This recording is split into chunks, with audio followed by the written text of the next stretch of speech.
શ્રીમદ ભાગવતની અંદર દશમ સ્કંધના 43મા અધ્યાયના 17મા શ્લોકમાં કૃષ્ણ ભગવાને કુવલિયાપીડ હાથીનો વધ કર્યો અને ત્યાર પછી તેઓ રંગમંચ પર પધાર્યા.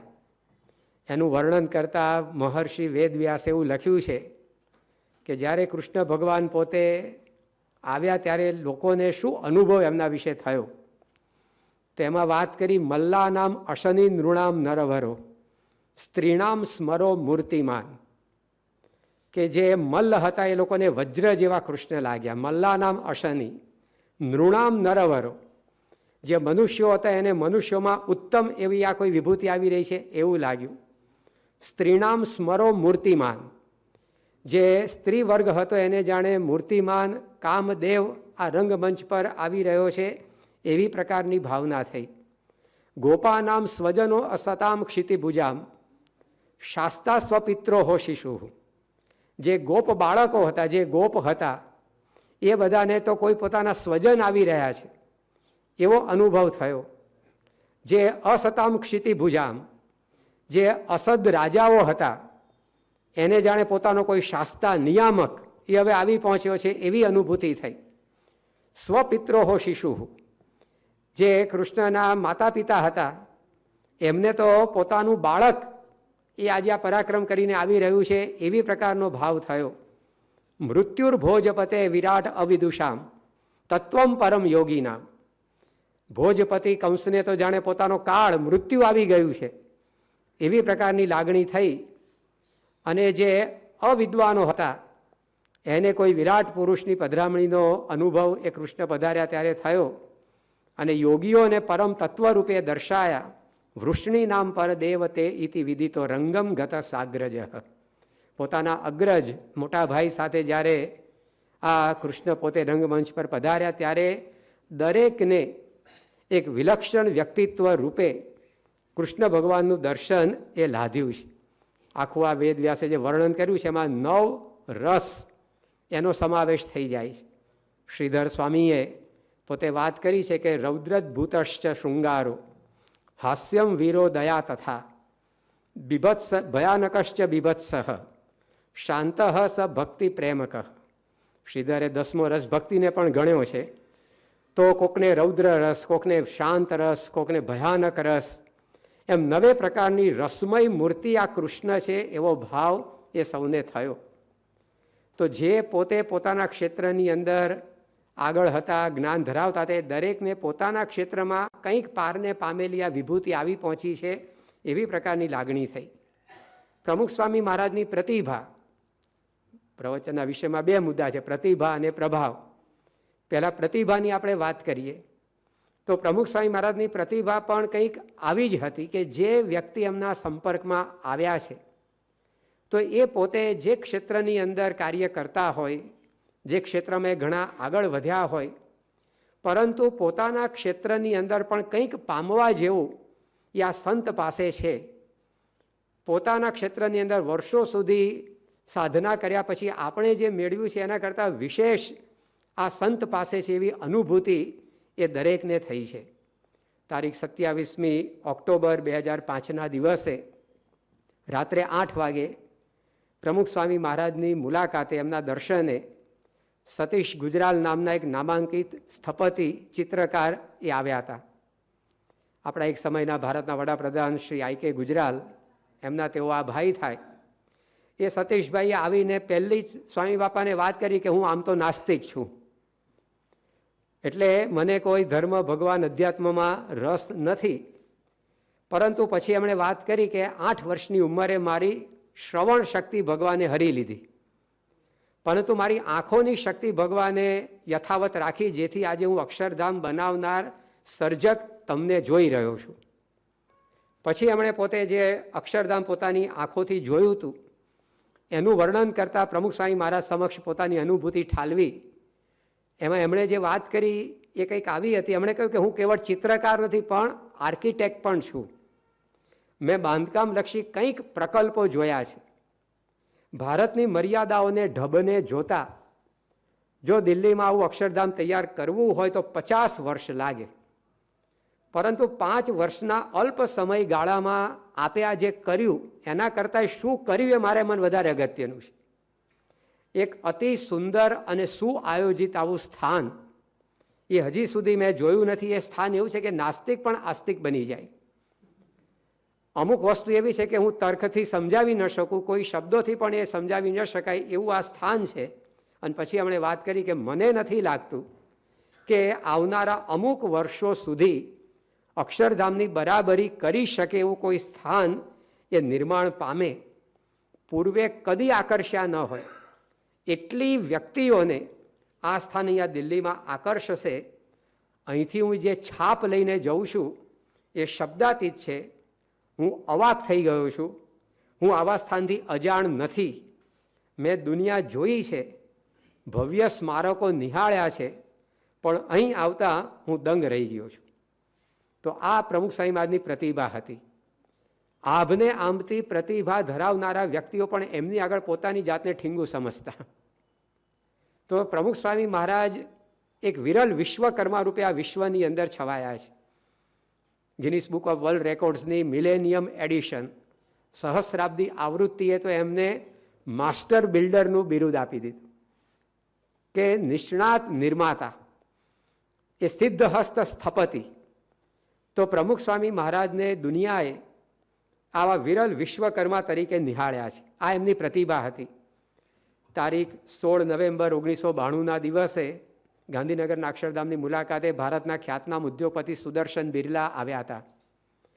એમણે પોતે ત્યાર પછી યોગી શતાબ્દી મહોત્સવ એ અક્ષરધામની પેરેલલ જ ચાલતો હતો, એમાં વક્તવ્ય આપતા સભાને સંબોધતા કહેલું કે હું 3 મહિના પહેલાં 14મી ઓગસ્ટે આ અક્ષરધામની મુલાકાતે આવેલો. એ વખતે બાંધકામ ચાલતું હતું અને જે રીતે બાંધકામ ચાલતું હતું અને જે કંઈ કામકાજ બાકી હતું એ જોતાં મને એમ લાગતું કે અક્ષરધામ સંપૂર્ણ નિર્મિત થતાં ઓછામાં ઓછા 6 મહિના કે 1 વર્ષ થશે. પરંતુ આજે હું આ અક્ષરધામ જોઉં છું તો મને શું અનુભવ થયો એ અનુભવને વાચા આપતા એમણે ત્યાં વાત કરી કે અમે લોકો ઉદ્યોગો સ્થાપીએ છીએ, મોટી મોટી ઇમારતો બનાવીએ છીએ, અમને નિર્માણ કાર્યનો અનુભવ છે. મને લાગતું હતું કે આ કામ 12 મહિનાનું કે 6 મહિનાનું છે, પણ આજે જોયું કે ખૂબ જ સુંદરતાથી ફક્ત 3 મહિનાની અંદર એ પૂર્ણ થયું છે. ક્યાંય અપૂર્ણતા નથી. મારા ખ્યાલથી આવું સ્મારક હિન્દુસ્તાનમાં છેલ્લી કેટલી સદીઓથી બન્યું નથી. આજના યુગમાં આટલી ભવ્ય, આટલી સુંદર અને ગોલ્ડન ટચવાળી કોઈ ઇમારત એ મેં જોઈ નથી. તો પ્રમુખ સ્વામી મહારાજની એક પ્રતિભા કોઈ બાંધકામલક્ષી અનુભવ ધરાવનારી વ્યક્તિ હોય તો એને પણ પાર એક્સેલન્સનો અનુભવ કરાવનારી હતી. હમણાં જ કુમારપાળભાઈએ મેનેજમેન્ટની વાત કરી, તો એનો મુદ્દો આપણે આ પ્રતિભાના સંદર્ભની અંદર જોઈએ તો પ્રમુખ સ્વામી મહારાજને મુંબઈના એક ખ્યાતનામ ઉદ્યોગપતિ મોહનભાઈ પટેલ એમણે મેન ઓફ મોડર્ન મેનેજમેન્ટ તરીકે બિરદાવ્યા છે. કે પ્રમુખ સ્વામી મહારાજ છે સંત અને સામાન્ય રીતે માળા અને મેનેજમેન્ટનો મેળ ન પડે એવી લોક માન્યતા છે. મહાત્માને મેનેજમેન્ટને શું લેવા દેવા. પરંતુ એ મોહનભાઈ પટેલે કહ્યું કે પ્રમુખ સ્વામી મહારાજ મેન ઓફ મોડર્ન મેનેજમેન્ટ, આધુનિક મેનેજમેન્ટની એક આગળ વધી ગયેલી વ્યક્તિઓ પૈકીના એક છે. કારણ કે એમનું કોઈ પણ કાર્ય એની અંદર આ મેનેજમેન્ટનો સ્પર્શ જોવા મળે. જ્યારે પ્રમુખ સ્વામી મહારાજે 1991માં અમેરિકાની ધરતી પર ભારતીય સાંસ્કૃતિક મહોત્સવ યોજેલો. સ્વામીશ્રીને મનની અંદર ઈચ્છા હતી કે ભારતીય સંસ્કૃતિ એનું વિદેશની અંદર લોકોને દર્શન થાય. ભારતની ભાષા, ભારતની ભૂષા, ભારતનું ભોજન, ભારતનું ભજન, ભારતનું સંગીત, ભારતનું સ્થાપત્ય, ભારતનું સાહિત્ય, આનો લોકોને આસ્વાદ ચાખવા મળે, ગરિમા એની જાણવા મળે. તો 1 મહિના સુધીના ઉત્સવ એ અમેરિકાના એડિસન શહેરની અંદર યોજાયેલો. એ ઉત્સવની અંદર લગભગ 10 લાખ વ્યક્તિઓ આવી હતી 1 મહિનાના સમયગાળા દરમિયાન. ઘણા બધા એની અંદર મહાનુભાવો પણ હતા. એ પૈકીના એક હતા ડૉક્ટર ટીજી પટેલ, ઠાકોરભાઈ પટેલ. એ પોતે ગુજરાતી, પરંતુ અમેરિકન નૌકાદળની સૌથી વિશાળ હોસ્પિટલના એ ડાયરેક્ટર હતા અને નૌકાદળની અંદર મેડિકલ કોર એના કેપ્ટન તરીકે પોતે ફરજ બજાવનારી વ્યક્તિ. અમેરિકન નેવીની અંદર વર્ષો સુધી એમણે પોતે કામ કરેલું, પણ એમણે જ્યારે પ્રમુખ સ્વામી મહારાજનો ઉત્સવ જોયો ત્યારે એમણે આ પોતાના અનુભવને દોહરાવેલો. એમણે કહેલું કે મેનેજમેન્ટ કેવું હોવું જોઈએ એનો ઉત્તમ નમૂનો એ આ પ્રમુખ સ્વામી મહારાજનો ઉત્સવ છે. પછી આગળ વાત કરી કે ઘણા લોકો આપણે આજે જાપાનીઝ મેનેજમેન્ટનો વિચાર કરીએ છીએ, પરંતુ આ ઉત્સવનું આયોજન એટલું બેનમૂન છે કે બધી જ પ્રકારના મેનેજમેન્ટથી આગળ આપણને લાગે. મેનેજમેન્ટના ક્ષેત્રની અંદર કામ કરનારી નહીં, મેનેજમેન્ટને ભણાવનારી એક વ્યક્તિ શ્રી રવિચંદ્રન, જે ઇન્ડિયન ઇન્સ્ટિટ્યૂટ ઓફ મેનેજમેન્ટ ઇન્દોરના ડાયરેક્ટર. ભારતમાં મેનેજમેન્ટ સારું ભણાવવા માટે આ વિદ્યા સંકુલ ચાલે છે. જેમ આઈઆઈટી છે એ એન્જિનિયરિંગના ક્ષેત્રે સારા એન્જિનિયરો દેશને આપે છે, એમાં આઈઆઈએમ છે એ મેનેજમેન્ટના ક્ષેત્રની અંદર સારા વ્યક્તિઓ દેશને આપે છે. તો એ આઈઆઈએમની અંદર વિદ્યાર્થીઓને મેનેજમેન્ટનો અભ્યાસ કરાવનારા આ સાહેબ, એમણે પોતે તારીખ 7/7/2009 રોજ પ્રમુખ સ્વામી મહારાજને મળ્યા અને સ્વામી બાપાએ એમના અને એમના ડ્રાઈવર સહિત બધાનું જે ધ્યાન રાખ્યું એ જોઈને એમણે પોતે વાત કરી કે I can't imagine a person so high at this level can give so much attention to micro management. Pramukh Swami મહારાજ આટલી એક ઉચ્ચ કક્ષાની સંત વિભૂતિ છે, પરંતુ નાની નાની બાબતોમાં પણ તેઓ જે ધ્યાન આપે છે, સતર્કતા દાખવે છે, આવું હજી સુધી જોવામાં આવ્યું નથી. તો કોઈ પણ ક્ષેત્રની વ્યક્તિ હોય એને પ્રમુખ સ્વામી મહારાજની પ્રતિભા, એનો આ અનુભવ થતો કે આપણે જે વાંચ્યું છે, ભણ્યા છે, એના કરતાં કંઈક વિશેષ આ સંત પાસે છે. એમની આ પ્રતિભાનો એ ઉજાસ સૌને આ પ્રકારે માણવા મળતો. કેટલાય લોકોએ સ્વામીશ્રીની પ્રતિભાને એક ટ્રેન્ડ સેટર તરીકે બિરદાવી છે, પથ પ્રદર્શક, ચીલો ચાતરનારા. ચીલે ચાલે ગાડું, કાં ચાલે કપૂત, પણ ન ચાલે સિંહ સદગુરુ કે સપૂત. તો કેટલીક વિભૂતિ આ દુનિયામાં એવી આવે છે કે જે નવા ચીલા ચાતરે છે, રાજમાર્ગો ઊભા કરે છે. તો પ્રમુખ સ્વામી મહારાજની પ્રતિભા એ એવી છે કે એ ટ્રેન્ડ સેટર હતા. આજથી બરાબર 20 વર્ષ પહેલાં તારીખ 7 ડિસેમ્બર 2002ના દિવસે ગાંધીનગરના અક્ષરધામની અંદર સભા ભરાયેલી. અંદર મૂકી દીધું પ્રમુખ સ્વામી મહારાજે કે હોસ્પિટલ આવી હોય કે સુરતમાં કોઈને પણ હોસ્પિટલ બનાવવી હોય તો પ્રમુખ સ્વામી હોસ્પિટલ બનાવી તેનાથી કંઈક સારું બનાવવું પડે. એનો અર્થ એ કે પ્રમુખ સ્વામીના જ્યાં પગલાં પડે ત્યાં એ સ્ટાન્ડર્ડ બની જાય. હવે કોઈને મંદિર બનાવવું હોય તો કે અક્ષરધામથી નીચે વિચાર જ ના કરાય. મંદિર કેવું હોવું જોઈએ? તો કે અક્ષરધામનું તો સ્ટાન્ડર્ડ જળવાવું જ જોઈએ. ત્રીજી વાત એમણે કરી, સરકારે ભારતને વિદેશમાં પ્રમોટ કરવા માટે ઇન્ડિયા ફેરનું આયોજન કરેલું, પણ આ ઇન્ડિયા ફેરનો વિચાર સરકારને ક્યાંથી મળેલો? તો પ્રમુખ સ્વામી મહારાજે 1981માં ભગવાન સ્વામિનારાયણનો દ્વિશતાબ્દી મહોત્સવ અમદાવાદમાં ઉજવ્યો. એમાંથી આ વિચાર સરકારને મળ્યો કે આપણે પણ આવા ફેર કરવા જોઈએ. તો ઉત્સવ હોય, હોસ્પિટલનું નિર્માણ હોય, મંદિરનું નિર્માણ હોય કે કોઈ પણ કાર્ય હોય, પણ પ્રમુખ સ્વામી મહારાજની પ્રતિભા સૌને એક ટ્રેન્ડ સેટરની લાગતી કે આ સંત પુરુષ એક નવા માર્ગ ઊભા કરે છે. જ્યારે ગાંધીનગર અક્ષરધામની અંદર એ મંદિરનો 25 વર્ષનો રજત જયંતિ ઉત્સવ ઉજવાતો હતો 2017માં, તે વખતે પણ માનનીય વડાપ્રધાન શ્રી ત્યાં આગળ ઉપસ્થિત થયેલા અને એમણે પોતે એક નવા જ દ્રષ્ટિકોણથી પ્રમુખ સ્વામી મહારાજની પ્રતિભાને પ્રસ્તુત કરેલી. એમણે એ વખતે એવી વાત કરી કે એક તરફ મેનેજમેન્ટ, બીજી તરફ ટેકનોલોજી અને ત્રીજી તરફ મંદિરની દિવ્યતાને ઊની આંચ ન આવવી જોઈએ. આ પ્રમુખ સ્વામી મહારાજની કાર્યશૈલી. ટેકનોલોજી વાપરવાની, પરંતુ સંસ્કૃતિની દિવ્યતા હણાવી ન જોઈએ. વિજ્ઞાનનો ઉપયોગ કરવાનો, પરંતુ એ વિજ્ઞાન એવી રીતે વપરાવું જોઈએ કે ભારતની સંસ્કૃતિ વધારે સારી રીતે લોકો સમજી શકે.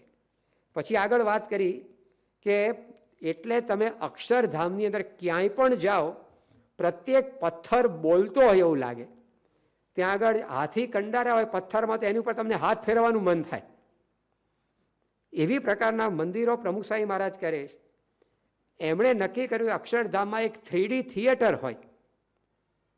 તો કે આપણને તો મંદિરમાં થિયેટરની વાત સાંભળીને ભવા ચડી જાય કે આવું તો હોતું હશે મંદિરમાં થિયેટર કે. પણ પ્રમુખ સ્વામી મહારાજે દિલ્હીના અક્ષરધામમાં 3D થિયેટર બનાવ્યું. એમાં સંસ્કૃતિનો સંદેશ આધુનિક ટેકનોલોજીથી અપાય છે. આવનારો મુલાકાતી જ્યારે પ્રવેશ કરે ત્યારે ભક્ત નથી હોતો, પણ એ વિદાય લે ત્યારે ભક્ત બનીને જાય છે. આ પ્રમુખ સ્વામી મહારાજની પ્રતિભા છે. તો આપણે આગળ જે કૃષ્ણ ભગવાનના શ્લોકનું સ્મરણ કર્યું કે જે ક્ષેત્રની જે વ્યક્તિ હોય એ દરેકને એવો અનુભવ થયો છે કે આપણા ક્ષેત્રની અંદર આપણે જે મેળવ્યું છે, જે કર્યું છે, એના કરતાં સંત પુરુષ પ્રમુખ સ્વામી મહારાજ કંઈક વિશેષ પામ્યા છે ને એ વિશેષ ધરાવે છે. સૌ માટે એક અમર આશા હતા. આશાનું કિરણ, એક આશાનો સૂર્ય હતા પ્રમુખ સ્વામી મહારાજ. તારીખ 6 નવેમ્બર 1985ના દિવસે અમદાવાદની અંદર યુનિવર્સિટી ગ્રાઉન્ડમાં ગુણાતીતાનંદ સ્વામી દ્વિશતાબ્દી મહોત્સવ ઉજવાતો હતો. અને એમાં આ દિવસે ગુજરાત વિદ્યાપીઠના ઉપકુલપતિ શ્રી રામલાલ પરીખ એ પોતે ત્યાં આગળ આવેલા અને એમણે આ ઉત્સવની અંદર 12,000 યુવાન સ્વયંસેવકો દ્વારા જે બધું સંચાલન થતું હતું, સંડાસ સાફ કરવાથી માંડીને મંચના સુશોભન સુધીની બધી જ સેવાઓ આ યુવાનો યુવતીઓ કરી રહેલા. અને નગરની શિસ્ત, સંરચના, સુઆયોજન, સ્વચ્છતા, સેવા, સમર્પણ, આ બધું જોઈને એમણે પોતાના સંબોધનની અંદર કહ્યું કે અત્યારે કબૂલ કરવું જોઈએ કે એક નવા જ પ્રકારના અનુભવમાંથી હું પસાર થઈ રહ્યો છું. અહીં આવીએ ત્યારે યુવાનો બધા જ, કોઈ કલાકાર હોય, કોઈ કળા, કોઈ ધનિકો પોતાનું ધન, એ બધું જ આ સંસ્કૃતિના કામ માટે વાપરી રહ્યા છે. ત્યારે વિચાર આવે છે કે આ શું થઈ રહ્યું છે અહીંયા. અમે કોલેજોની અંદર શાળાની ફી 25 પૈસા વધારીએ તો વિદ્યાર્થીઓ ના પાડતા હોય છે. અને અહીંયા એ જ વિદ્યાર્થીઓ એ પોતાના કળા, હુનર, સમય બધું જ સમર્પિત કરે છે. એ લોકો શાળાની અંદર ગંદકીમાં હાથ અડાડવાની ના પાડે છે. જ્યારે અહીંયા એ જ યુવાનો આ નગર ઊભું કરવામાં, આ ઉત્સવ સ્થળ ઊભું કરવામાં પોતાનું પરિશ્રમ, પોતાનું લોહી રેડવા તૈયાર થાય છે. આ વસ્તુ બતાવે છે કે જે તાકાત ધર્મમાં છે, તાકાત શિક્ષણમાં નથી. અને પ્રમુખ સ્વામી મહારાજે પોતે આ એક નવો રાહ બતાવ્યો છે, એની અમને આજે પ્રતીતિ થઈ છે. અમે કોલેજોની અંદર મોરાલિટીની એક્શન, જીવનમાં નૈતિકતા વિષયક PhD કરાવીએ છીએ, પણ પ્રમુખ સ્વામી મહારાજે એનો અહીંયા અમને અનુભવ કરાવ્યો છે. તો એક અમર આશા લઈને પોતે ગયા કે ભારતના યુવાનોનું ભવિષ્ય એ અંધકારમય નથી પણ ઉજ્જવળ છે, કારણ કે પ્રમુખ સ્વામી મહારાજે આવો એમને ઘાટ આપ્યો છે. તો આ પ્રકારની એક પ્રતિભા હતી સ્વામીશ્રીની કે કદી એમના સાનિધ્યમાં કોઈને નિરાશાનો અનુભવ ના થાય, કોઈ દિવસ કોઈને હતાશ થવાનો વારો ન આવે. દરેકને એમ લાગે કે કંઈક રસ્તો મુશ્કેલીમાંથી નીકળશે. તારીખ 30/6/1990ના રોજ ન્યુયોર્કની અંદર એક સમારંભમાં જાણીતા જૈનાચાર્ય પૂજ્ય સુશીલ કુમારજી એમણે પોતે સંબોધન કરતાં કહેલું કે આપણે ભારતને એક કરવા માગીએ છીએ, એ માટે જ આપણને પ્રમુખ સ્વામી મહારાજનું નેતૃત્વ સાંપડ્યું છે. પછી એમણે વાત કરી કે તીર્થંકરે તપ અને ત્યાગથી, રામ અને કૃષ્ણે કર્મયોગથી ભારતને ચારેય દિશાઓમાંથી આવી માર્ગ બતાવ્યો છે. હવે કોઈ આવે અને ભારતીય સંસ્કૃતિને દોરે એની આપણે રાહ જોઈ રહ્યા છીએ. ભગવાનની કૃપાથી આપણી સંસ્કૃતિને દોરી શકે, રાહ ચીંધી શકે એવા પુરુષ આપણને મળ્યા છે. એમનું નામ છે પ્રમુખ સ્વામી. તેમણે પોતાની આ લાગણી ત્યાં વ્યક્ત કરી કે હવે આપણે કંઈક રાહ જોતા હતા કે કોઈક આ સંસ્કૃતિને માર્ગદર્શન આપે, પણ એ પુરુષ આપણને મળ્યા છે. તો સ્વામીશ્રીની પ્રતિભા એવી હતી કે દરેકને કંઈક એની અંદર એ આશાનો અનુભવ થાય, કંઈક પથ દર્શનનો અનુભવ થાય. એક વિશ્વસનીય પ્રતિભા હતી એમની. અમે અહીંયા જ આદિવાસી વિસ્તારમાં કામ કરનારા સાહેબ બેઠા છે, હમણાં જ એમની સાથે વાર્તાલાપ થતો હતો. ખેડ બ્રહ્મા વિસ્તારમાં જ આપે વિશેષ બધું કામ કર્યું છે. એ વિસ્તારના એક હિંગટિયા ગામના ભાઈ રેશમા પારગી, હવે એ આદિવાસી ભાઈ, હવે એના ગામમાં એનો પોતાનો હેન્ડપંપ બગડી ગયો હતો. તો હેન્ડપંપ રિપેર કરવાનું તો ગામના સરપંચને કે તલાટીને કે સરકારી કામકાજની અંદર જે કોઈ વિભાગમાં કામ આવતું એને કહેવું પડે. પણ આ રેશમા પારગીએ પોસ્ટકાર્ડ લખ્યું, પ્રતિ પરમ પૂજ્ય પ્રમુખ સ્વામી મહારાજ, મારો હેન્ડપંપ બગડી ગયો છે, રિપેર કરાવી આપો. અને એને એમ કે આ સંસ્થાનું હેડક્વાર્ટર અમદાવાદમાં છે એટલે સ્વામીજી પણ ત્યાં જ રહેતા હશે.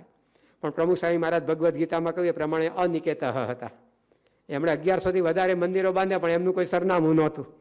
એ 5 દિવસ અહીંયા તો 5 દિવસ ત્યાં, 5 દિવસ ત્યાં, એ રીતે પરિવ્રાજકની જેમ એ સતત વિચરતા રહેલા. પણ પેલા રેશમા પારગીને એમ કે સંસ્થાનું મુખ્ય મથક અમદાવાદમાં છે, એટલે અમદાવાદમાં પ્રમુખ સ્વામી મહારાજ રહેતા હોય, તો એ પોસ્ટકાર્ડ અમદાવાદ મંદિરના સરનામે એણે મોકલ્યું હતું. એ પોસ્ટકાર્ડ ત્યાં આગળ આવ્યું, પણ પ્રમુખ સ્વામી મહારાજ એ વખતે અમેરિકા હતા, વિદેશ પ્રવાસમાં હતા. એટલે અહીંયાથી કોઈ જતા આવતા હરિભક્તો હોય એની સાથે સંતોએ જે કંઈ ટપાલો પરદેશ મોકલ્યો એની સાથે આ પોસ્ટકાર્ડને પણ ત્યાં મોકલ્યું. ત્યાં પ્રમુખ સ્વામી મહારાજને પોસ્ટકાર્ડ મળ્યું, પરંતુ આ આદિવાસી ભાઈના અક્ષર ગરબડિયા, એટલે શું વિગત કહેવા માંગે છે કંઈ ખ્યાલ નહોતો આવતો. એટલે શું કરવું? છતાં પણ પ્રમુખ સ્વામી મહારાજે પોસ્ટકાર્ડમાંથી તો કંઈ શું વિગત છે જાણ ન હોય, પરંતુ જે પોસ્ટનો સિક્કો વાગ્યો હોય કાર્ડ ઉપર, એની ઉપરથી ખબર પડી કે આ તો હિંમતનગર બાજુનું છે. એટલે ત્યાં આગળ સંતો જે વિચરણ કરતા હોય એમને ફોન જોડ્યો. પણ એ વખતે સંતો ગામડાઓમાં વિચરણ કરવા ગયા હતા, મંદિરમાં નહોતા, એટલે સંતોનો સંપર્ક ન થયો. તો પ્રમુખ સ્વામી મહારાજે જે ઓપરેટર હતા એને કહી રાખ્યું કે સંતો જ્યારે મંદિરમાં આવે ત્યારે એમને કહેજો કે અમને ફોન કરે. 4-5 કલાક પછી સંતો પરત ફર્યા, સમાચાર મળે એટલે એમણે ફોન જોડ્યો. પ્રમુખ સ્વામી મહારાજે પૂછ્યું કે તમારા વિસ્તારમાં કોઈ હિંગટિયા ગામ છે? તો કે આ છે. તો ત્યાં કોઈ આ રેશમા પારગી નામની વ્યક્તિ રહે છે? તો કે રહે છે, અને થોડાક વર્ષો પહેલાં જ આપના યોગમાં આવ્યા, એને કારણે બધા દૂષણો વ્યસનો છોડીને હવે સત્સંગી થયા છે, અને એ ત્યાં આગળ આપણી રીતે ત્યાં રહે છે. તો કે એનો એક પત્ર આવ્યો છે, પણ મને શું કહેવા માગે છે એને ઉકલતું નથી, તો તમે તપાસ કરીને મને જણાવો કે એને શું જોઈએ છે. તો પેલા સંતોએ હિંગટિયાનો સંપર્ક કર્યો, ત્યાંથી રેશમા પારગીને શોધ્યો, તો ખબર પડી કે એને તો હેન્ડપંપ રિપેર કરાવો છે, ખાલી બીજું કંઈ કામ નથી. એટલે પ્રમુખ સ્વામી મહારાજને આ વાત કરી. પ્રમુખ સ્વામી મહારાજે કહ્યું કે તમે જો હેન્ડપંપ રિપેર થતો હોય તો એ રિપેર કરાવી આપજો, અને સાવ બગડી ગયો તો નવો ફિટ કરાવી આપજો. પણ અમેરિકામાં રહ્યા થકા એક આદિવાસી ગામની અંદર આવો એક નાનો પ્રશ્ન આવ્યો, એ સ્વામી બાપાએ ઉકેલ્યો. પણ એ આદિવાસીને કેટલો ભરોસો કે એણે હેન્ડપંપ રિપેર કરાવવા માટે તલાટીને ન કહ્યું, સરપંચને ન કહ્યું, સરકારને ન કહ્યું, પ્રમુખ સ્વામી મહારાજને કહ્યું કે આ મારું કામ કરી આપશે. આ એક ભરોસો, આ એક વિશ્વસનીય પ્રતિભા એમની હતી કે કોઈ પણ વ્યક્તિને કોઈ પણ પ્રશ્ન હોય એને એમ થતું કે આપણે પ્રમુખ સ્વામી મહારાજ પાસે જઈએ, એ જે માર્ગદર્શન આપે એને પ્રમાણે આપણે કરીએ. એને કારણે ઘણીવાર તો આપણને રમૂજ થાય એવી પ્રકારના પ્રશ્નો લઈને સ્વામી પાસે લોકો આવ્યા. મુંબઈની અંદર એક ભાઈ આવ્યા કે મારે લીંબુ રાખવા ફ્રીજ લાવવું કે ન લાવવું. ભાઈ આ ધર્મગુરુને પૂછવાનો કોઈ પ્રશ્ન છે? પણ આ શું બતાવે છે કે કેટલાય વિશ્વસનીય સમાજના બન્યા હતા. પ્રમુખ સ્વામી મહારાજ જ્યારે 23/6/1985ના રોજ સારંગપુરમાં હતા, ત્યારે ત્યાં આગળ અમદાવાદમાં રહેનારી એક વ્યક્તિ આવી. અમદાવાદની અંદર 1985ના અરસાની અંદર અનામત આંદોલનની હોળી પ્રગટેલી, એમાં એની બધી મિલકત સાફ થઈ ગઈ હતી. આ વ્યક્તિ એના કુટુંબ સહિત હાથે પગે થઈ ગયા હતા, અને એ પોતે શહેર છોડી પરિવાર સાથે રજડતા રજડતા વિસનગર પહોંચ્યા હતા. ત્યાં કોઈ મહાત્મા એમને કહ્યું કે તમે પ્રમુખ સ્વામી મહારાજ પાસે જાવ, એ તમારી બધી વ્યવસ્થા કરી દેશે. અને એ વ્યક્તિ સારંગપુર પ્રમુખ સ્વામી મહારાજને શોધતી આવી, અને પ્રમુખ સ્વામી મહારાજને મળી. સ્વામી બાપા એની બધી વ્યવસ્થા ભરણ પોષણની કરી આપી. પણ એક આવું વિશ્વસનીય વ્યક્તિત્વ એ પ્રમુખ સ્વામી મહારાજનું હતું. એવી એક એમની પ્રતિભા હતી કે દરેકને એમ થઈ જાય કે આપણા પ્રશ્નોનું સમાધાન આપણને અહીંયા મળશે. જેમ પંખીઓ બધા વડલાની ડાળે આવીને બેસે, બધાને એક વિશ્વાસ હોય કે અહીંયા આપણને છાંયો મળશે, વિસામો મળશે, એમ વડલા જેવી એક ઘેઘૂર છાયા પ્રમુખ સ્વામી મહારાજે સમાજને આપી. એમની પ્રતિભા એક સંસ્કૃતિ દૂત તરીકેની હતી. ભારતીય સંસ્કૃતિના એમ્બેસેડર, એલચી, એ જો કોઈ હોય તો એ પ્રમુખ સ્વામી મહારાજ એવો અનુભવ એ અનેક લોકોએ વ્યક્ત કર્યો છે. તારીખ 20 ઓગસ્ટ 1995ના દિવસે પ્રમુખ સ્વામી મહારાજે લંડનના નિસ્દનની અંદર મંદિરનું ઉદ્ઘાટન કર્યું, અને મંદિરનો જે પ્રભાવ એ પાશ્ચાત્ય જગતની અંદર પડ્યો. સમગ્ર પશ્ચિમી ગોળાર્ધની અંદર ભારતીય શિલ્પ સ્થાપત્ય અનુસાર બનેલું પહેલવહેલું જો કોઈ પણ મંદિર હોય તો એ આ લંડનનું BAPS મંદિર છે. અને એ મંદિર એને જે રીતે લોકોએ આવકાર્યું, બિરદાવ્યું, એના દર્શન માટે લોકોની ભીડ ભેદની જમા થવા માંડી. આ બધું જોઈને જાણીતા ઉદ્યોગપતિ શ્રીચંદ હિન્દુજા એણે પોતે એવી વાત કરી કે ભારતના રાજકીય ધુરંધરો, નેતાઓ, મહાત્માઓ, ઉદ્યોગપતિઓ, માંધાતાઓ છેલ્લા 50 વર્ષમાં જે નથી કરી શક્યા એ પ્રમુખ સ્વામી મહારાજે કરી શક્યા છે. પહેલી વખત અહીંયા એવું બની રહ્યું છે કે વિશ્વના ટોચ કક્ષાના વર્તમાનપત્રો અને વર્લ્ડ બીબીસી સહિત સૌ કોઈ આ મંદિરને એક અસાધારણ તરીકે બિરદાવી રહ્યા છે. અને 50 વર્ષમાં હિન્દુ સંસ્કૃતિનો, હિન્દુ ધર્મનો આવો વિજય ડંકો યા પશ્ચિમના ગોળાર્ધની અંદર એ વાગ્યો નહોતો. આ લંડનની અંદર, યુરોપની અંદર એ આજે આપણે જોઈ શકીએ છીએ. તો સંસ્કૃતિના એક દૂત તરીકે સ્વામીશ્રી વિચરતા એવી આ પ્રકારની પ્રતિભા એમને લોકોને અનુભવાતી. જાણીતા ઉદ્યોગપતિ જીપી બિરલા એ જ્યારે 1996માં લંડનની અંદર જ પ્રમુખ સ્વામી મહારાજને મળ્યા ત્યારે એમણે મંદિર જોઈને પહેલી વાત કરી કે બડી અદ્ભુત ચીજ આપને બના દી, હિન્દુઓ કી નાક ઊંચી હો ગઈ. કે આ પશ્ચિમની અંદર હિન્દુઓને, ભારતીયોને હંમેશા અંદર ખાને આપણે સેકન્ડ કેટેગરીના છે એવી પ્રકારની જે લાગણી રહ્યા કરતી, પણ આપણે આ મંદિર એવું બાંધી દીધું કે હિન્દુઓ કી નાક ઊંચી હો ગઈ. અમારા નાકનું ટેરવું તમે આ રીતે મસ્તક તમે ઉન્નત થઈ જાય એવી પ્રકારનું કાર્ય કરી બતાવ્યું છે. એવા જ બીજા એક ઉદ્યોગપતિ, મોદી ઇન્ટરનેશનલ કંપનીના શ્રી બીકે મોદી, એમણે પોતે વાત કરી કે આજ मैंने મંદિર देखा, आपने पूरे हिंदुस्तान का नाम बढ़ा दिया, पूरे पश्चिम में भारत की इज्जत बढ़ा दी, यहाँ लंदन में ध्वज गाड़ दिया. તો લોકોને કેવો ભાવ થતો સ્વામીશ્રીના કાર્યથી કે હિન્દુ ધર્મની આબરૂ તમે વધારી, અહીંયા પશ્ચિમની ધરતી ઉપર હિન્દુસ્તાનનો વિજય ધ્વજ એ તમે ગાડી દીધો. તો એક સંસ્કૃતિ દૂત તરીકેની પ્રતિભા 1985ની અંદર પ્રમુખ સ્વામી મહારાજે લંડનમાં કલ્ચરલ ફેસ્ટિવલ ઓફ ઇન્ડિયા કર્યો હતો, જે અમેરિકાની હમણાં આપણે વાત કરીને એવું લંડનમાં પણ ભારતનું દર્શન સૌને થઈ વાત કરેલી. એ ઉત્સવની અંદર બીના દેવી નામના એક મહિલા, 50 વર્ષની એમની ઉંમર હતી, મૂળ બંગાળના, પણ ત્યાં આગળ વિદેશમાં વસવાટ કરતા અને પિકાડેલી સર્કસ જેવી મોકાની જગ્યા ઉપર એમનું મકાન, અને બ્રિટનના શાહી કુટુંબ અને ઘણા આગળ પડતા નેતાઓ સાથે એમનો ઘનિષ્ઠ ગરોબો, એ પોતે આ ઉત્સવમાં આવ્યા હતા. અને ઉત્સવમાં ભારતની જે દિવ્યતા, ભવ્યતા એમણે માણી. એમને થયું કે આવું બનાવનાર છે કોણ? તો કે પ્રમુખ સ્વામી મહારાજ. તો બીજા દિવસે પ્રમુખ સ્વામી મહારાજ રોજ જે પ્રાતઃ પૂજા કરતા અને એના દર્શન લોકોને થતા, તે મહિલા સ્પેશિયલ પ્રમુખ સ્વામી મહારાજની પ્રાતઃ પૂજાના દર્શન કરવા માટે આવ્યા. અને સ્વામીજીના દર્શન ને ઉત્સવનો જે પ્રભાવ એટલો બધો એમને સ્પર્શી ગયો કે 2 દિવસ પછી એ ઉત્સવમાં 15મી ઓગસ્ટ આવતી હતી 1985માં, તો ફ્રાન્સની રાજકુમારી અને લોર્ડ માઉન્ટ બેટનના પૌત્રી, એ બંનેને લઈને આ બીનાદેવી નામના મહિલા એ પાછા ઉત્સવ સ્થળે આવ્યા. અને 15મી ઓગસ્ટ હતી એટલે આપણા આ ઉત્સવ સ્થળે એમણે ભારતનો ત્રિરંગો આ ફ્રાન્સની રાજકુમારી અને માઉન્ટ બેટનની પૌત્રીના હાથે ફરકાવડાવ્યો અને પ્રવચન પણ કરાવડાવ્યું. તો આવી પ્રકારે એક સંસ્કૃતિના ઉદ્ધારનું કાર્ય એ પ્રમુખ સ્વામી મહારાજે જે રીતે કર્યું છે, તો લોકો એમને ભારતના મૂવિંગ એમ્બેસેડર, હરતા ફરતા એમ્બેસેડર તો કોઈ એક દેશના હોય, પણ સ્વામીશ્રી તો આખા વિશ્વની અંદર વિચારતા, તો આવી એક પ્રતિભાનો એમને અનુભવ થયો. બટ એટ ધ લાસ્ટ પ્રમુખ સ્વામી મહારાજની સંત પ્રતિભા, આ તો બરાબર છે કે વિરલ વિશ્વકર્મા તરીકે લોકોના મનની અંદર બિરાજ્યા હતા. એ મેન ઓફ મોડર્ન મેનેજમેન્ટ હતા, એ ટ્રેન્ડ સેટર હતા, એ લોકો માટે એક અમર આશા હતી, એ એક વિશ્વસનીય પ્રતિભા હતી, એક સંસ્કૃતિ દૂત હતા. આવું તો ઘણું બધું, પરંતુ એ બધા ઉપર એમની જે સંત પ્રતિભા હતી એ દરેકને ખૂબ સ્પર્શી જતી. એનાથી કોઈ બાકાત નહીં રહ્યું હોય. તારીખ 10 નવેમ્બર 2005ના રોજ ગુજરાતના જાણીતા સાહિત્યકાર શ્રી ગુણવંતભાઈ શાહ એ દિલ્હીમાં આવ્યા હતા અને એમણે અક્ષરધામ જોયું.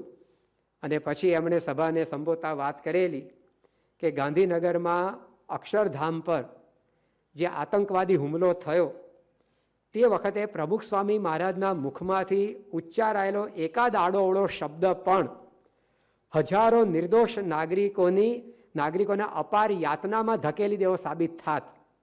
પરંતુ આ પ્રસંગે પ્રમુખ સ્વામી મહારાજે જે સમત્વ બતાવ્યું અને શાંતિ તથા એકતા જાળવવા માટે જે અપીલ કરી, એમાં ખરું સંતપણું પ્રકટ થાય છે. કે જ્યારે હૃદય ઉપર કારમો ઘા વાગ્યો હોય, એવા સંજોગોમાં આખો દેશ અશાંતિના આરે પહોંચી ગયો હોય અને સ્ફોટક પરિસ્થિતિ પેદા થઈ હોય કે હવે શું બનશે, એનો પણ કોઈ અંદાજ લગાવી શકે એવું નહોતું. ત્યારે પ્રમુખ સ્વામી મહારાજે સૌને શાંતિથી એકતાથી રહેવાની અપીલ કરી અને સમગ્ર દેશ રાજ્યમાં કોઈ જ પ્રકારનું છમકલું ન થયું. તો એમણે વાત કરી કે આનું નામ સંત કહેવાય, કે કેટલી ક્ષમતા, કેટલી સ્થિરતા, કેટલી સ્થિત પ્રજ્ઞતા, કેટલી દયા, કરુણા, અજાત શત્રુતા. તો પ્રમુખ સ્વામી મહારાજની આવી એક સંત પ્રતિભા હતી. તારીખ 3 ડિસેમ્બર 1995ના દિવસે મુંબઈની અંદર દિવ્ય જીવન સંઘ નામની બહુ જ વિશ્વવ્યાપી મોટી સંસ્થા છે, એના અધ્યક્ષ પૂજ્ય ચિદાનંદ સરસ્વતીજી, એમણે પોતે પ્રમુખ સ્વામી મહારાજને મળીને પોતાનો સ્વાનુભવ વાગોળેલો કે સ્વામીજી જંગમ નારાયણ है और संत रत्न है. प्रमुख स्वामी महाराज साक्षात धर्म के मूर्तिमान प्रतीक है. કે આ એક સંત કેવા છે? જંગમ નારાયણ, હરતા ફરતા ભગવાનનું સ્વરૂપ અને સંત રત્ન છે. તો સ્વામીજીની આવી એક સંત પ્રતિભાનો અનુભવ આવા જે સંતો, ધર્માત્માઓ, મહાત્માઓ એ લોકોને સ્પર્શી જતો. એ એના ક્ષેત્રની રીતે પ્રમુખ સ્વામી મહારાજનું મૂલ્યાંકન કરતા, અવલોકન કરતા, તો એમને આ પ્રકારની એક અનુભૂતિ થતી. તારીખ 9/9/2016ના રોજ ભારતના એક સમયના પૂર્વ શંકરાચાર્ય પૂજ્ય સત્યમિત્રાનંદ ગિરિજી, અત્યારે તો પોતે દેવલોક પામ્યા, પરંતુ એ સત્યમિત્રાનંદ ગિરિજીએ સ્વામીજી માટે એવી વાત કરેલી કે आदि शंकराचार्य बुद्ध और महावीर के बाद मानव निर्माण का कार्य यदि किसी ने किया है तो वो प्रमुख स्वामी महाराज है. बुद्ध, महावीर, शंकराचार्य के बाद सारे संसार में कोई पूज्य हुआ तो वह केवल प्रमुख स्वामी महाराज है. इसलिए मैं उन्हें युग पुरुष, युगावतार और विश्व का श्रेष्ठ संत मानता हूँ. मैंने जगत गुरु शंकराचार्य के आसन पर बैठे बिना एक महापुरुष के भीतर जगत गुरुत्व का दर्शन किया है, उसका नाम है प्रमुख स्वामी महाराज. કે આવી એમની સંત પ્રતિભા છે કે આવું પ્રકારનું કાર્ય એમણે પોતે કર્યું છે. હવે આ પોતે સ્વયં એક શંકરાચાર્ય પદે બિરાજમાન હતા એક સમયે, પણ એમને થયું કે શંકરાચાર્યજીના પદ પર બિરાજ્યા વગર પણ જો કોઈ જગત ગુરુત્વનું દર્શન એ આપણે પ્રાપ્ત કરવું હોય તો કે આ પ્રમુખ સ્વામી મહારાજમાં આપણને થાય છે. તો જેમ ડૉક્ટરે બીજા ડૉક્ટરને સારી રીતે ઓળખી શકે, વિદ્વદેવ જાનાતિ વિદ્વજ્જન પરિશ્રમ, એમ સંત છે એ સંતની પ્રતિભાને યથાર્થ મૂલવી શકે. તો આવા સંતો પણ એ પ્રમુખ સ્વામી મહારાજ વિશે પોતાનો આવો અનુભવ વ્યક્ત કરતા, તો આપણને ખ્યાલ આવે છે કે સ્વામીશ્રીની પ્રતિભા એ આવી એક સર્વતોમુખી પ્રતિભા જેને આપણે કહી શકીએ એવી હતી. એની ઘણી બધી વાતો થઈ શકે, પરંતુ હવે બીજો વિષય જે પ્રવચનો છે એને પણ આપણે ન્યાય આપવો ઘટે, એ છે સ્વામીશ્રીનો પ્રભાવ. પ્રભાવની જ્યારે વાત કરવાની ત્યારે કુમારપાળભાઈના જ વાક્યથી કરીએ.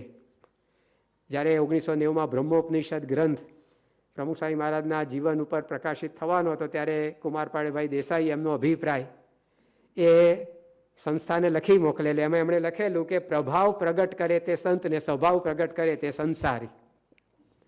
પ્રભાવ પ્રગટ કરે તે સંત અને સ્વભાવ પ્રગટ કરે તે સંસારી.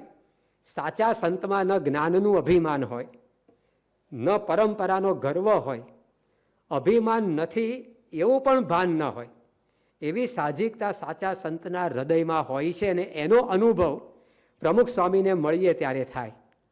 એમનો ભાવવાહી ચહેરો અને એમની વાત્સલ્ય નીતરતી આંખો જોઈને ઓળગોળ થઈ જવાય. એમના નિરાડંબરી શબ્દો હૃદયમાંથી સોંસરા નીકળતા એવું આપણને લાગે. સામાન્ય માનવીથી માંડીને મોટા મહાત્માઓ વચ્ચે પણ પ્રમુખ સ્વામી એ પ્રમુખ સ્વામી જ લાગે. એમનો પ્રભાવ એવો જળવાઈ રહે. ગુજરાતના વ્યસનમાં ડૂબેલા માનવીથી લઈને વેટિકનના પોપ સુધી પ્રમુખ સ્વામી મહારાજનો પ્રભાવ પથરાયેલો છે. ધર્મના તત્વોને માનવતાના પાયા પર પ્રતિષ્ઠિત કરી જગવ્યાપી બનાવનાર પ્રમુખ સ્વામી જેવી બીજી કોઈ વિભૂતિ જોવા મળતી નથી. આ શબ્દો દ્વારા કુમારપાળભાઈએ સ્વામી માટે અભિપ્રાય લખેલો. તો સ્વામીશ્રીનું વ્યક્તિત્વ એ કેવું પ્રભાવક હતું કે કોઈ પણ જગ્યાએ પ્રમુખ સ્વામી એ પ્રમુખ સ્વામી તમને લાગે. એ આદિવાસીની વચ્ચે બેઠા હોય, અમેરિકાવાસીની વચ્ચે બેઠા હોય, એ કોઈ ભણેલા વર્ગમાં બેઠા હોય, અભણ વર્ગમાં બેઠા હોય, પણ એમનો એક પ્રભાવ એ કંઈક આગવો હતો. એમણે ધર્મને સમાજ અભિમુખ બનાવ્યો અને સમાજને ધર્મ અભિમુખ બનાવ્યો. બંનેની જરૂર છે. બે કાર્ય પ્રમુખ સ્વામી મહારાજે પોતે કર્યા, તો આ એમનો પ્રભાવ હતો. વટ પડવો અને પ્રભાવ પડવો એમાં ફેર છે. વટ પડવો અને પ્રભાવ પડવો, વટ છે ને એ કટ થઈ જતો હોય છે સમય સમયે. પ્રભાવ છે એ કામ ચલાવ નથી, એ કાયમી હોય છે. વટની અંદર આંજવાની વાત છે, પ્રભાવમાં માંજવાની વાત આવે છે. વટ છે ને એ આંજી દે, પણ એ આંજણ કાયમ આંખમાં નથી રહેતો. પ્રભાવ જે પડે છે ને કાયમ માટે હૃદય સાથે કોતરાઈ જાય છે. પ્રમુખ સ્વામી મહારાજનો આવો પ્રભાવ પડતો કે વર્ષો પછી પણ વ્યક્તિ એ એમને ભૂલી ન શકે. એ જે છાપ એના મનની અંદર અમિતપણે અંકાઈ જાય. અને ખરો પ્રભાવ તો સ્વામીશ્રીનો શું હતો કે પરિવર્તન કરતો. જે પરિવર્તન કરે ને એ પ્રભાવ સાચો. કવિશ્રી જયંતભાઈ પાઠકે એક કાવ્ય લખ્યું છે કે જે કવિતા સાચી એની વાત જુદી, જે કવિતા સાચી એની વાત જુદી. એમ તો લાગે શ્રવણને ગર્જના મીઠી, ને ગમે નિબિડ અંધકારે વીજળી દીઠી. સ્પર્શ શીળો વાયુનો દે સ્પર્શ સુખ, ઇન્દ્રધનુના રંગ કરી દે ઉર્ધ્વમુખ. કિંતુ આર્દ્ર કરી મૂકે મહેકાવી માટી, ને સુતેલા બીજને અંકુર રૂપે બહાર લાવે ભેદી જે ધરતી સપાટી. પ્રાવૃષની એ વાત જુદી, જે કવિતા સાચી તેની વાત જુદી.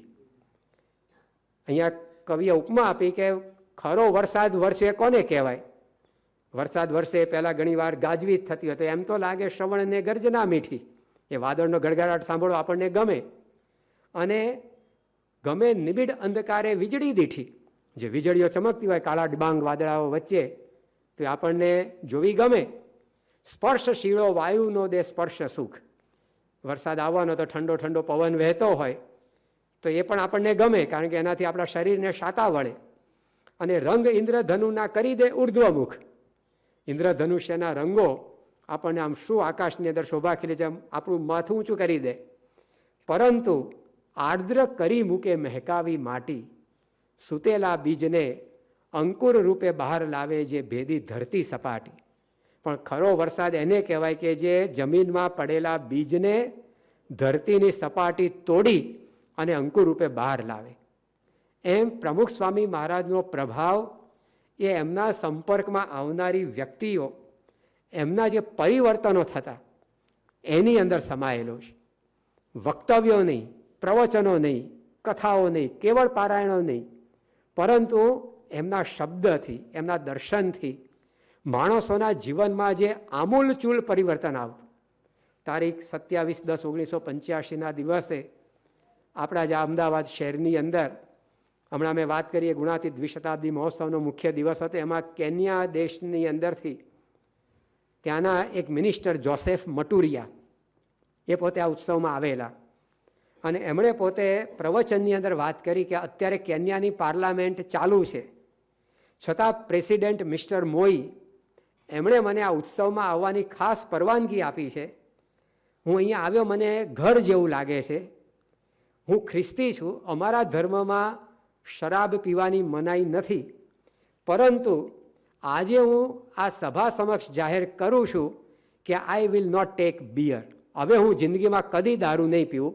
આ પ્રમુખ સ્વામી મહારાજનો પ્રભાવ માણસને બદલ્યો. ધરતીમાં પડેલું બીજ એને અંકુર રૂપે એ બહાર લઈ આવ્યા, એક માણસ ખીલવી દીધો એમણે. તો પ્રમુખ સ્વામી મહારાજનો જે પ્રભાવ એ આ પરિવર્તનોની અંદર છે. તારીખ 26/11/1998 દિવસે રાજકોટની અંદર ત્યાં અત્યારે જે BAPS મંદિર છે એના પ્રતિષ્ઠાનો ઉત્સવ હતો. પ્રતિષ્ઠા 2 દિવસ પછી થવાની હતી, 3 દિવસ 4 દિવસ આગળ મહોત્સવ ચાલવાનો હતો. તો 26મી તારીખે નગરના શ્રેષ્ઠીઓ દ્વારા સ્વામીજીનું સન્માન હતું અને મંદિર નિર્માણમાં જેમણે સહયોગ આપ્યો હોય એ સૌને બિરદાવવાનો કૃતજ્ઞતા સમારોહ હતો. એની અંદર પ્રવચન કરતા ત્યાંના મેયર શ્રી ગોવિંદભાઈ સોલંકી એમણે વાત કરી કે હું આ મંદિરમાં આવ્યો, મેં પ્રમુખ સ્વામી મહારાજનું કાર્ય જોયું, મને થયું કે મારે પણ જીવન શુદ્ધિ અપનાવવી જોઈએ. એટલે હું ગુટકા ખાઉં છું, પણ આજથી સ્વામીજી સમક્ષ છોડું છું અને એની જે રકમ બચશે એ હું આથી ધર્મ કાર્યમાં વાપરીશ. આ પ્રભાવ પ્રમુખ સ્વામી મહારાજનો. કેવળ તાળીઓના ગડગડાટ નહીં, કેવળ ઇન્દ્રધનુષના રંગો જેવી શોભા નહીં, ખરો વરસાદ વરસે, બીજ મોહરી ઉઠે, એમ માનવી મોહરી ઉઠે. તો પરિવર્તન કરે તે પ્રભાવ સાચો. તો સ્વામીજીની પ્રતિભા, એમનો પ્રભાવ આ કક્ષાના હતા. અબ્દુલ કલામ સાહેબનો હમણાં ઉલ્લેખ થયો. એમણે પોતે પ્રમુખ સ્વામી મહારાજને તો 7 વખત પોતાના જીવનમાં મળેલા. એમાં એમને જે આધ્યાત્મિક અનુભૂતિ થઈ એનું 250 પાનાનું પુસ્તક એમણે લખ્યું, ટ્રાન્સેન્ડન્સ એનું નામ. એની અંદર એ પોતે લખે છે કે how do I summarise Pramukh Swamiji's effect on me, he has indeed transformed me. કે પ્રમુખ સ્વામી મહારાજના મારી ઉપર પડેલા પ્રભાવનો હું સરવાળો કેવી રીતે માંડી શકું. ખરેખર પ્રમુખ સ્વામી મહારાજે મને બદલી નાખ્યો છે. અબ્દુલ કલામ એ કોઈ સાધારણ વ્યક્તિત્વ નથી. 48 તો એમની પાસે માનદ પીએચડીની પદવીઓ હતી. વિશ્વના મહાન વૈજ્ઞાનિકો પૈકીના એક, missile man of India, 11th president of India, Bharat રત્નથી વિભૂષિત. પણ એ કહે છે કે પ્રમુખ સ્વામી મહારાજનો મારી ઉપર પડેલો પ્રભાવ એનો હું સરવાળો માંડી શકું એમ નથી. એમણે ખરેખર મને બદલી નાખ્યો છે. તો આ સ્વામીજીનું કાર્ય હતું, આ એમનો પ્રભાવ હતો કે માણસ એકવાર એમને મળે પછી એ વ્યક્તિ માટે પોતે જેવો છે અને એવો રહેવું એ અઘરું થઈ જાય, એ બદલાઈ જ જાય. માણસ પોતે જેવો છે એવો ન રહી શકે એમને મળ્યા પછી. કંઈક એ ઉર્ધ્વગામી થઈ ગયો હોય. તો આ પરિવર્તન કરે એવો એમનો પ્રભાવ.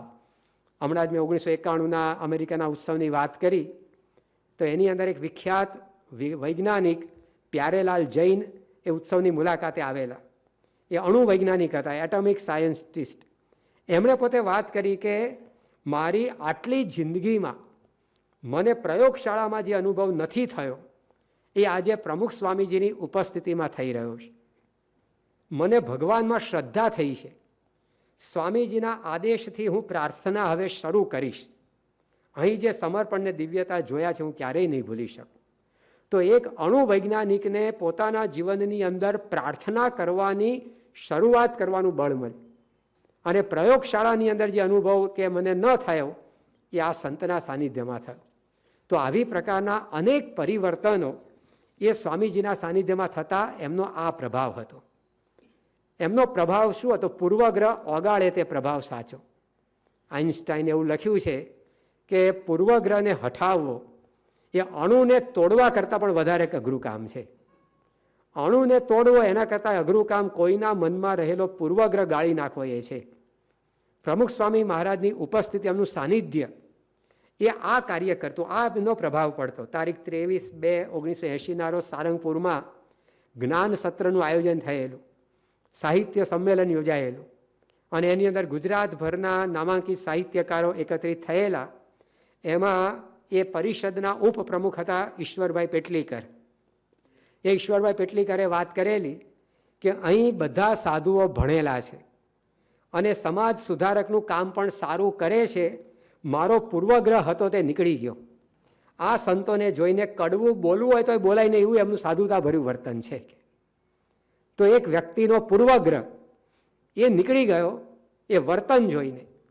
તો પ્રમુખ સ્વામી મહારાજનો આ પ્રભાવ હતો કે એમના સાનિધ્યમાં વ્યક્તિઓના મનમાં રહેલા પૂર્વગ્રહોના પહાડો એ પીગળી જતા.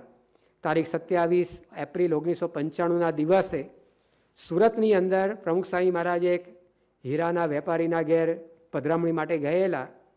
એ વેપારીએ યજમાને પોતાના ઘણા બધા સગાસ્નેહીઓને સ્વામીજીના દર્શન થયા માટે ભેગા કરેલા. એમાં એક પોલીસ ઇન્સ્પેક્ટર હતા. એમણે પોતે પ્રમુખ સ્વામી મહારાજનો અનુભવ એ વ્યક્ત કરતા ત્યાં ને ત્યાં જ વાત કરી કે મેં 18 વર્ષ પોલીસ ઇન્સ્પેક્ટર તરીકે નોકરી કરી.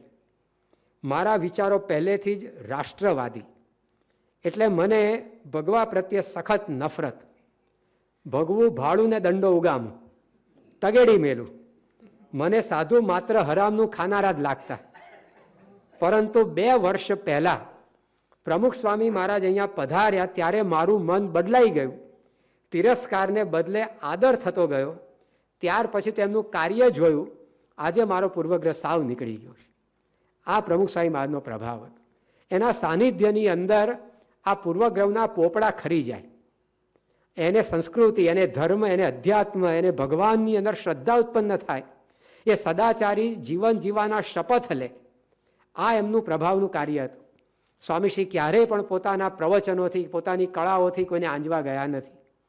પરંતુ જેમ સૂર્ય ઉગે અને એનો પ્રભાવ અછતો ન રહે, સૂર્ય ઉગે એટલે પુષ્પ ખીલે જ, કુકડો બોલે જ, એમ પ્રમુખ સ્વામી મહારાજની ઉપસ્થિતિ માત્રથી લોકોના જીવનની અંદર આ પ્રકારની ભાવનાથી પૂર્વગ્રહ ઓગળી જાય. પાવકસ્ય મહિમા સા ગણ્યતે કક્ષ્વત જ્વલતી સાગરેપી યહ.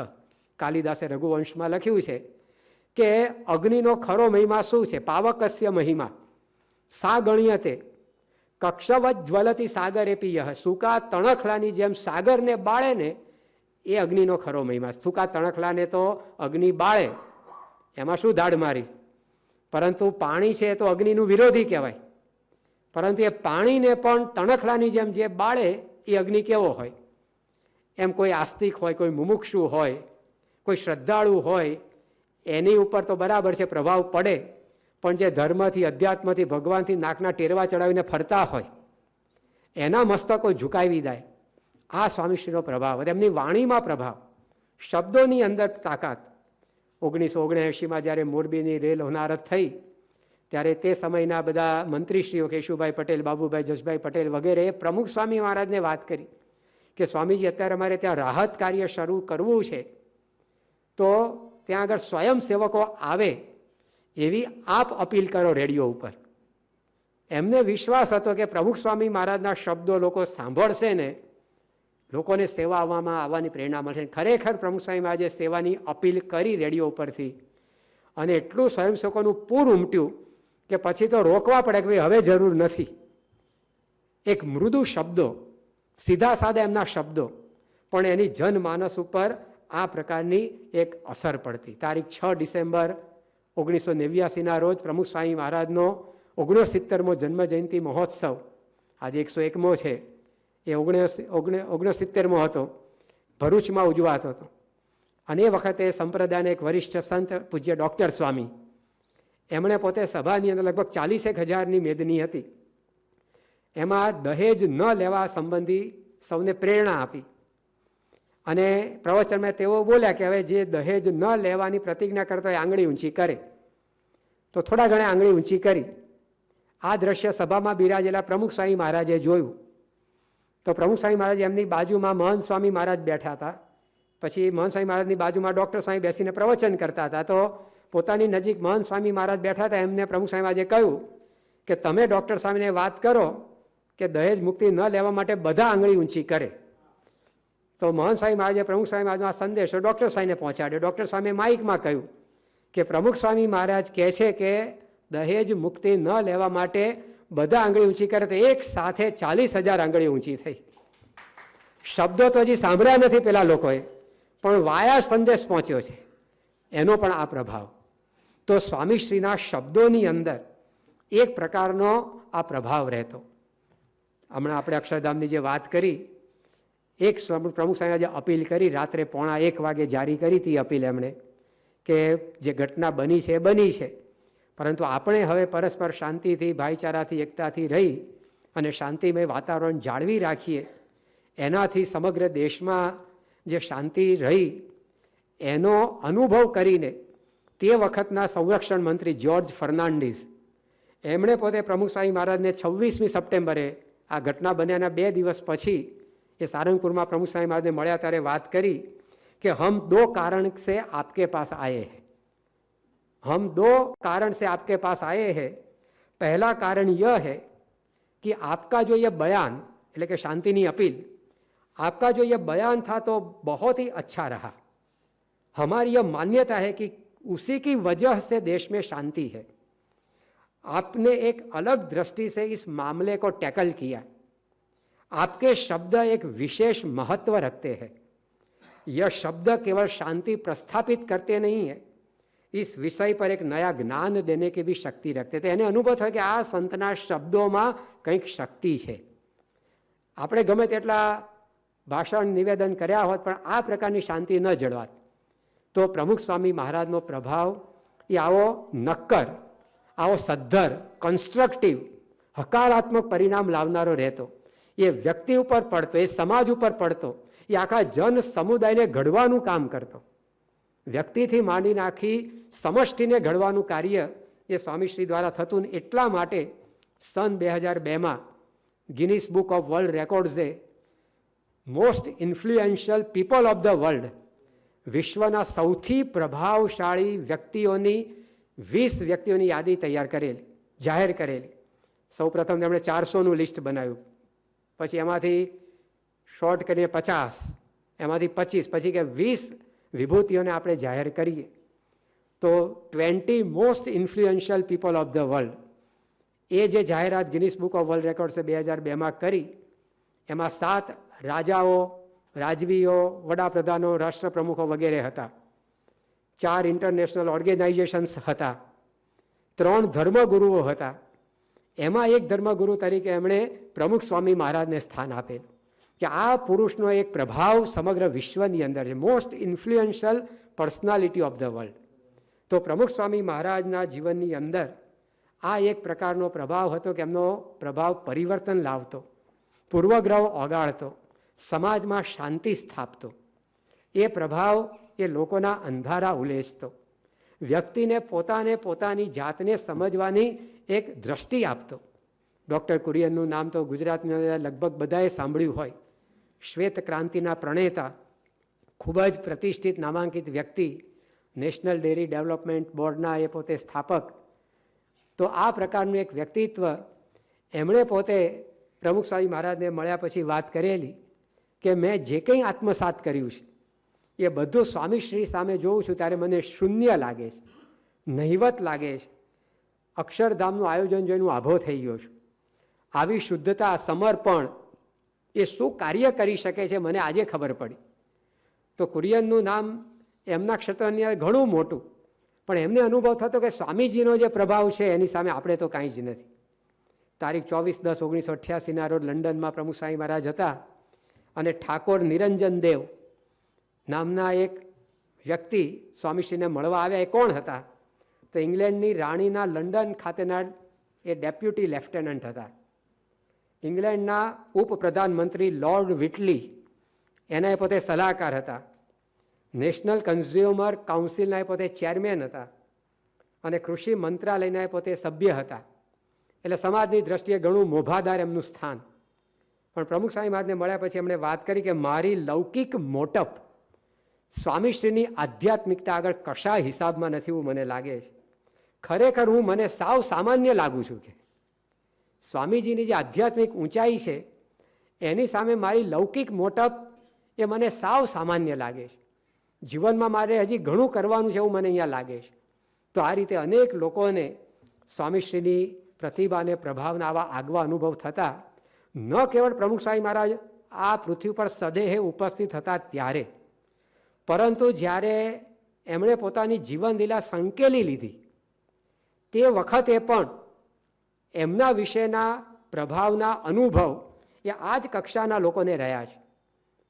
એક બહુ જ મોટા ખ્યાતનામ નેતા અને અભિનેતા એ પ્રમુખ સ્વામી મહારાજના અંતિમ દર્શન કરવા માટે સારંગપુર આવેલા અને એમણે પોતે ત્યારબાદ પોતાની લાગણી એ મુંબઈની અંદર પ્રમુખ સ્વામી મહારાજની એક શ્રદ્ધાંજલિ સભા યોજાયેલી એની અંદર વ્યક્ત કરેલી. 11 સપ્ટેમ્બર 2016ના દિવસે ગોરેગાંવમાં એનએસસીનું બહુ મોટું સંકુલ છે, ત્યાં આગળ એમણે પોતે વાત કરી કે મેં જબ स्वामी जी का देहांत हुआ तब सारंगपुर गया था और आज मैं यह कहता हूँ कि ऐसा अनुभव मैंने जिंदगी में कभी नहीं किया, क्योंकि जब मैं किसी संत महात्मा को मिलता हूँ मैं बहुत सजाग हो जाता हूँ, हमेशा सोचते रहता हूँ, मेरे हृदय पर किसी का कब्जा नहीं होता है, मेरा दिमाग ज़्यादा काम करता है.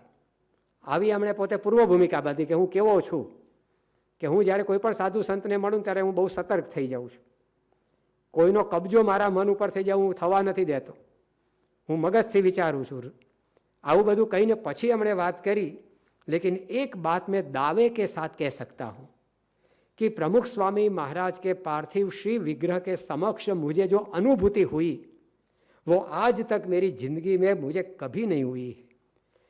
मैं उनको जीते जी कभी मिल नहीं पाया, उसका आज मुझे अफसोस है कि હું આવા સંતને કેમ જીવતે જીવ મળી ન શક્યો. અને मैंने प्रमुख स्वामी महाराज की आंखों में जो करुणा देखी, कंपैशन देखा, किसी जीवित व्यक्ति की आंखों में भी ऐसी करुणा मैंने नहीं देखी. તો પ્રમુખ સ્વામી મહારાજ એમણે પોતાની જીવનલીલા સંકેલ્યા પછી પણ એમનો આવો પ્રભાવ એ લોકોના મન ઉપર, હૃદય ઉપર પડતો, તો એમની એક પ્રતિભા સર્વતોમુખી અને પ્રભાવ સાર્વત્રિક હતો. સૌના એ હતા એટલે સૌને પોતાના અનુભવાયા. જેમ સૂર્ય ભારતમાં દેખાય એટલે કે ભારતનો ન થઈ જાય, એ આખી દુનિયાનો રહે. ચંદ્ર ઇંગ્લેન્ડમાં દેખાય એટલે ઇંગ્લેન્ડનો ન થઈ જાય, એ આખી દુનિયાનો હોય. એમ આવા સંત લૌકિક રીતે કોઈ એક સંપ્રદાયના દેખાય, પરંતુ એ સમગ્ર વિશ્વના હોય છે. અને એમણે પોતે સંસ્કૃતિ માટે, હમણાં જ કુમારપાળભાઈએ વાત કરી કે કયું ક્ષેત્ર એમણે બાકી નથી રાખ્યું. 162 જેટલી પ્રવૃત્તિઓ પ્રમુખ સ્વામી મહારાજ પોતે સંચાલિત કરતા હતા.